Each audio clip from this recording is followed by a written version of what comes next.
تین جرم کی بھی ایک اس مقدمہ جرم ہے میں قرآن پاک کی دین کی تعلیم دینا بھی جرم ہے. ہاں، یہ بالکل، یہ سب سے بڑا جرم تھا. عمران خان نے 6 مہینے بعد جا کے بری ہونا ہے، تو پھر وہ ایک دن کے لیے بھی جیل میں کیوں رہے؟ اب جب ہائی کورٹ ہمیں انصاف نہیں دے رہی ہے، ہم کیسے کہہ سکتے ہیں کہ باقی کیسز کے اندر بھی ہمیں ریلیف مل سکتا ہے؟ بالکل. اب پینسل بھی چیک کر لے ہو کی کرنے ہو اور کسی کو عقل دار بھی لے لے ہو، اور نقل بٹا عقل موقع بٹا پاس ہوتا ہے. عمران خان کو کا فیصلہ سنا دینا اور بعد میں عمران خان کی گرفتاری ہو گئی، اس کے بعد ان کا لندن جانا ایک اتفاق ہے کہ کوئی پلاننگ آپ کو نظر آتی ہے؟ اب اس کے اوپر پینسل کا بھی کہیں فرق نہیں ہے. اب یہ کیسی ڈائری ہے جو 3 سال جس کے اوپر ایک ہی پینسل سے لکھا جاتا رہا ہے. اب جس طرح ہمایوں دلاور صاحب جیسے ججز ہیں جنہوں نے جو اپنے اختیارات کا اور جج کے منصب کا جس بے دریغ سے، بےرحمی سے، صفاقی سے بیل کا، ضمانت کا عمومی طور پہ کہا گیا ہے. فیصلوں کے میرٹ پہ نہ ہونے کی وجہ کیا ہے سب سے بڑی؟ دیکھیں جی السلام علیکم ناظرین، ہمارے ساتھ اس وقت خالد یوسف چودھری صاحب موجود ہیں جو کہ عمران خان کے ایڈوکیٹ ہیں، اور ان سے آج سوال کرتے ہیں کہ سر یہ جو توشہ خانہ کیس ہے اس کی اپڈیٹ کوئی بتائیں ہمیں، کوئی جو اس کی آج کل کوئی اسپیشل اپڈیٹ ہے. توشہ خانہ کیس کے حوالے سے ہم نے پہلی ریگولر اپیل دائر کر دی ہے. سزا کی جو سزا دی گئی تھی اس کے ساتھ ہم نے سزا معطلی کی اپلیکیشن بھی دائر کی ہوئی ہے کہ سزا کو معطل کیا جائے. بنیادی طور پہ جب سزا عمومی طور پہ کم ہو، یعنی 7 سال سے یا 5 سال یا کم، اس سے کم کی سزا ہو، تو عمومی طور پہ پہلے نوٹس پہ اس کو معطل کر دیا جاتا ہے اور جس کو سزا دی گئی ہو اس کو ضمانت پہ رہا کر دیا جاتا ہے. لیکن یہاں ایسا ہوا ہے کہ یہاں 3 سال کی سزا دی گئی ہے. توشہ خانہ کی جس طرح اپیل کی سماعت ہوئی ہے اس دن ہم نے وہاں اپنی گزارشات رکھی ہیں کہ اس حوالے سے سزا معطل کی جائے.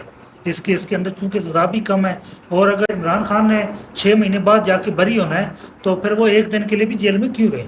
لیکن اس پہ جو چیف جسٹس عامر فاروق صاحب تھے انہوں نے کہا جی کہ ہم دوسری پارٹی کو نوٹس کرتے ہیں، ان کو سن لیتے ہیں، تو اس کے بعد پھر ہم اس کو دیکھتے ہیں.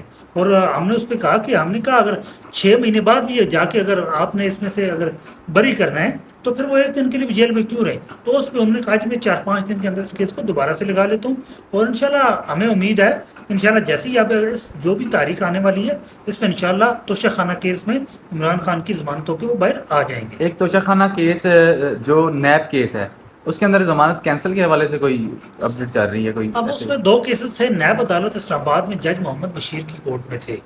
اب ان کی ضمانت قبل از گرفتاری تھی. ایک القادر یونیورسٹی جو بنانے کا ایک سنگین ترین جرم ہے، قوم کو تعلیم دینے کا سنگین ترین جرم ہے.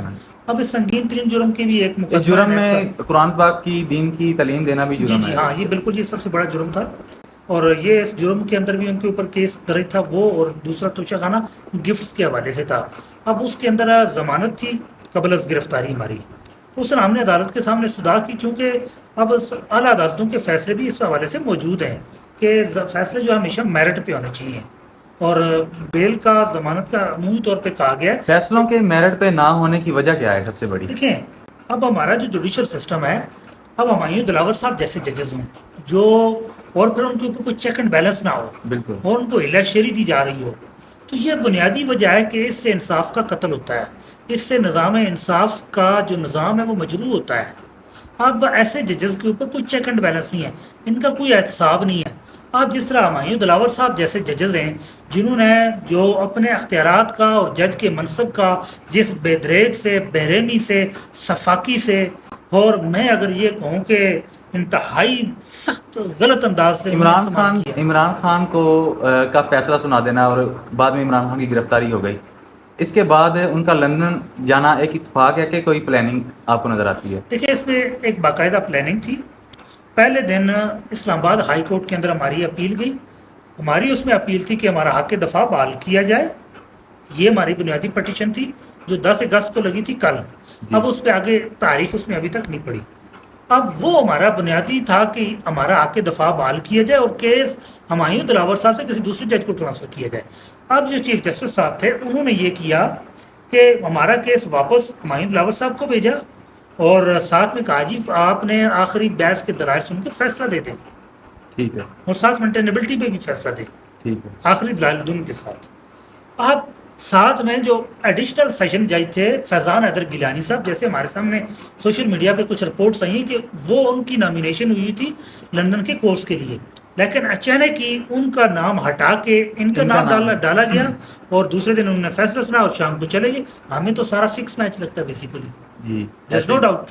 اچھا، اب ضمانتیں کینسل ہو رہی ہیں اور عمران خان کو ان کی ضمانت کے لیے جو ہے وکلا جو پیدر پہ لگے ہوئے ہیں کہ کسی طرح ان کو رہائی ہو جائے، ان کی کسی اس کیس کے اندر جس کے اندر وہ گرفتار ہیں اس کے اندر ضمانت ہو جائے.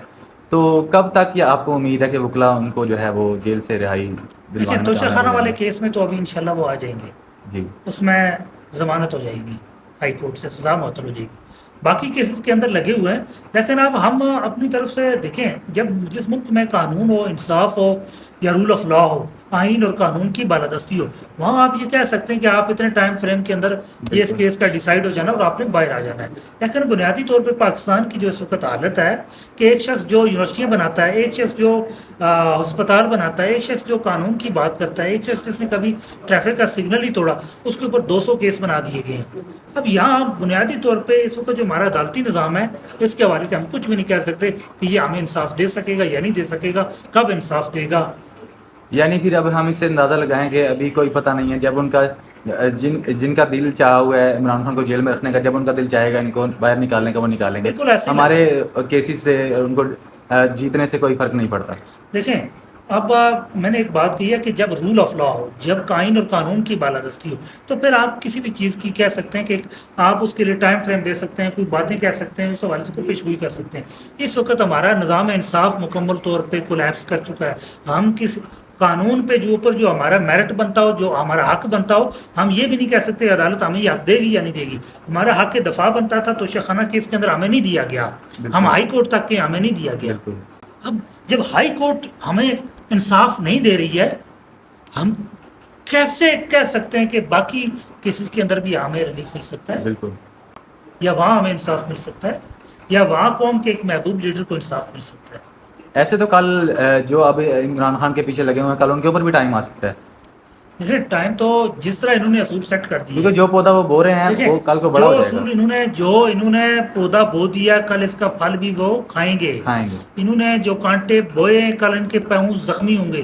توشہ خانہ کیس کے اندر انہوں نے جو مثال قائم کر دی ہے، وہ کل ان کے بھی گلے میں آنی ہے اور انشاءاللہ. لیکن ہم اس کو بے اصولی سے نہیں، اصول کے طریقے سے ان کے گلے میں آئے گی. کیونکہ اگر پاکستان تحریک انصاف کی حکومت آتی ہے تو وہ تو لامالا طور پہ رول آف لا کو قائم کرے گی.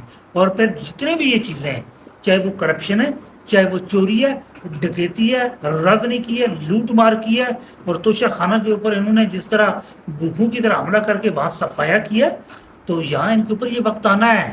اب 15 مہینے حکومت گزار کے گئی ہے، تو کوئی ایسا کام جو ٹھیک کیا ہو آپ کی نظر کے اندر، کوئی ایسا کام جو ٹھیک کیا ہو؟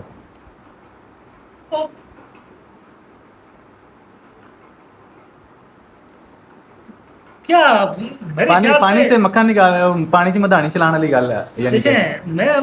دیکھیں میں اس پہ ایک ایماندارانہ رائے دینا چاہ رہا تھا. میں سوچ رہا تھا، کافی غور کر رہا تھا کہ چلیں کوئی چھوٹی موٹی بات تو بندہ کی، اب اس کے لیے باقاعدہ بیٹھنا پڑے گا، سوچنا پڑے گا، لیکن پھر بھی کوئی نہیں ملنا. اب 16 ماہ کے اندر انہوں نے اپنے لیے تو کام کیا ہے، اپنے بچوں کے لیے کیا، اپنی نسلوں کے لیے کیا، بیرون ملک اپنے اکاؤنٹ بھر لیے انہوں نے، اپنے گھر بھر لیے. 5 سال کی جو کسر ہے 14-15-16 مہینوں 5 سال کی نہیں، انہوں نے ان کی 70 سال عمر ہے. دیکھیں کسی کی 65 سال ہے، کسی کی 70 سال عمر ہے، انہوں نے 65 اور 70 سال کسر پوری کی اور اپنی 7 نظروں کے لیے خزانہ بھر کے چلے. بالکل ایسا ہی. تو اچھا کام تو مجھے تو کوئی بھی نظر نہیں آ رہا. اچھا سر، اب نیکسٹ آتے ہیں، عمران خان جیل کے اندر ہیں، اور جیل کے اندر کی کوئی خبر آپ تک پہنچی ہے کہ عمران خان کیسے ہیں وہاں؟ آج کل ایک اور چیز بڑی سوشل میڈیا کے اوپر ٹرینڈنگ پہ ہے کہ جو لوٹے ہیں یا کوئی ان کو پی ڈی ایم کہہ لیں سیدھا، وہ آج کل بڑے ایسے پوسٹیں وغیرہ لگا رہی ہیں کہ عمران خان اندر گھبرا گیا ہے اور وہ کہتا ہے کہ مجھے باہر نکالو. وہ کہتا ہے کہ میرے کمرے کے اندر کیڑیاں چلتی ہیں، مکھیاں ہیں، مجھے ان سے الرجی ہوتی ہے، میری جیل کے اندر پانی بھا رہا ہے، یا بہانے کر رہا ہے اور باہر بھاگنے کو تیار ہے. تو اس میں کتنی صداقت ہے؟ دیکھیں عمران خان کی شخصیت کو سمجھنے کے لیے آپ کو اس کا ماضی دیکھنا ہوگا. عمران خان نہ جھکنے والا ایک شخص ہے. اس نے انتہائی مشکلات کے باوجود کبھی بھی سرنڈر نہیں کیا. عمران خان کے بارے میں ہمیشہ جتنی بھی پیشگوئیاں کی گئیں وہ ہمیشہ غلط ثابت ہوئی. 1000 بار اس کے بارے میں پیشن گوئی کی گئی، وہ غلط ثابت ہوئی. یہاں یہ جو ابھی کہہ رہے ہیں کہ گھبرایا نہیں ہے، ہمیں اس نے یہ پیغام دیا ہے کہ بھائی یہ مجھے سی کلاس کے بجائے ڈی کلاس میں رکھیں، میں اپنے موقف سے نہیں ہٹوں گا، میں اپنے موقف سے برقرار رہوں گا، میں اس کے اوپر ڈٹ کے کھڑا ہوں. بلکہ قوم کے لیے بھی انہوں نے میسج کو بھیجا ہے. قوم کے لیے انہوں نے کہا کہ آپ نے ڈٹ کے کھڑا رہنا ہے، غلامی قبول نہیں کرنی. وہی جو پیغام پہلے دیا تھا وہی پیغام ان کا آج بھی موجود ہے. دوسرا، وہ ان چیزوں سے گھبرانے والا شخص نہیں ہے. اس نے انتہائی اپنی ایک سخت جانی سے زندگی گزاری ہوئی ہے. اس کے لیے یہ چیزیں کوئی معنی نہیں رکھتی ہیں. یہ اس کے لیے جس طرح اب یہ کہتے ہیں باہر چلا جائے گا، عمران خان نے باہر جانا ہوتا تو جب وہ اربوں پاؤنڈز اربوں ڈالرز کی جب اس کے پاس ایک اپرچونٹیز تھی وہ تب نہیں گیا. جب وہ باہر جا کے کروڑوں اربوں میں کھیل سکتا تھا ڈالرز میں، وہ تب نہیں گیا. بالکل. اب کیوں جائے گا؟ اچھا، بشرا بی بی والی ڈائری والی کیا سٹوری ہے، وہ ہمیں تھوڑا سا وضاحت کر دیں. اب دیکھیں، اب انہوں نے ہمیشہ کبھی آڈیو لیکس لے آتے ہیں، کبھی کیا لے کے آ جاتے ہیں. ابھی سائفر کی کہانی چل رہی ہے، اس کہانی کو دبانے کے لیے انہوں نے ایک ڈائری اچھا، سائفر کا انہوں نے ڈائری والی کہانی نکالی ہے. اب یہ اتنے بے وقوف ایڈیٹ اور عقل کے اندھے ہیں کہ ڈائری انہوں نے لائی ہے، اور 3 سال کی ڈائری ہے یا 3 مہینے کی بھی ڈائری ہو، ایک ہی پینسل سے لکھی ہوئی ہے. اچھا، اب اس کے اوپر پینسل کا بھی کہیں فرق نہیں ہے. اب یہ کیسی ڈائری ہے جو 3 سال جس کے اوپر ایک ہی پینسل سے لکھا جاتا رہا ہے. اب عقل کے اندر یعنی ان کی عقل مندی کی انتہا یہاں سے لگائی جا سکتی ہے کہ یہاں سے ہے کہ پینسل چینج کر لیتے یہ. کہو پینسل بھی چینج کر لے ہو، کی کرنے ہو، اور کسی کو عقل دار بھی لے لے ہو. اور نقل بٹا عقل موقع بٹا پاس ہوتا ہے، اور نہ ان کے پاس عقل ہے نہ ان کے پاس نقل کرنے کا سلیقہ ہے. اس لیے ہمیشہ یہ بار بار فیل ہوتے ہیں. دماغ سے خالی ہیں. دماغ نہیں، دماغ تو ان کے ہیں، کھوپڑیاں ضرور ہیں، عقل نہیں ہے. عقل نہیں. ٹھیک ہے، خون ضرور ہے، فہم نہیں ہے. گوشت ضرور ہے، فراست نہیں ہے. سانس ہے، حکمت نہیں ہے. حکمت نہیں ہے. یہ ڈفر ہے. سر، انٹرنیشنل میڈیا سے آج کل سائفر کی تھوڑی سی لیکیج آئی ہے کہ یہ واقعی ایک خط تھا، اس حوالے سے تھوڑا سا روشنی ڈالیں. دیکھیں، اب سائفر کی جہاں تک بات ہے، بہت سارے لوگوں نے دعویٰ کیا کہ ہمارے پاس سائفر کی کاپی موجود ہے. ایک بات، نامور لوگ موجود ہیں، صافی ہیں. دوسرا، اس کے بعد جو انٹرسیپٹ ہے جس نے یہ سائفر لیک کیا، اس نے بالکل واضح کہا کہ ہمیں کسی اور سورس سے ملا ہے. انہوں نے ڈسکلوز بھی کیا، لیکن انہوں نے کچھ ہینٹس دیے ہیں. اب اس میں تحریک انصاف کو کہیں بھی بلیم نہیں کیا جا سکتا، آپ کہیں بھی بلیم نہیں کر سکتے. ٹھیک ہے، ٹھیک ہے ناظرین، ہمیں اجازت دیجیے. ہمارے ساتھ خالد یوسف چودھری موجود تھے. انشاءاللہ نیکسٹ ایپیسوڈ میں ملیں گے. اللہ حافظ.